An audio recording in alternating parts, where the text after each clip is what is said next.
Le président de la commission économie et finances de l'Assemblée nationale, Maurice Mavungu, s'est entretenu avec la délégation de la Cour des comptes et de discipline budgétaire au sujet du rapport de l'exécution du budget 2019 produit par cette institution. Malgré quelques points positifs, le rapport de la Cour des comptes a épinglé plusieurs failles dans l'absence des rapports financiers au niveau de certaines sociétés du portefeuille public. Le CFCO, l'énergie électrique du Congo, la Congolaise des eaux, la Congolaise de gestion des loteries, Caisse de retraite de fonctionnaires, Caisse nationale de sécurité sociale, Agence nationale de l'aviation civile. Toutes ces entreprises et établissements publics n'ont pas établi les états financiers exercice 2019.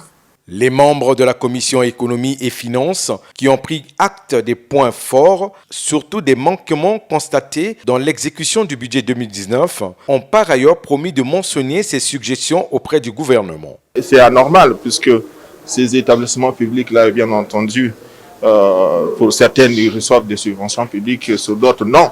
Mais les finances publiques contiennent l'ensemble des établissements. S'ils n'ont pas rendu public leur état financier, ils seront interpellés et bien entendu, nous allons demander à ce que, désormais même, ils ont des ministères de tutelle, bien entendu, il y a aussi le ministère du portefeuille public, attirer l'attention du gouvernement pour que cet état de choses ne se répète pas d'année en année.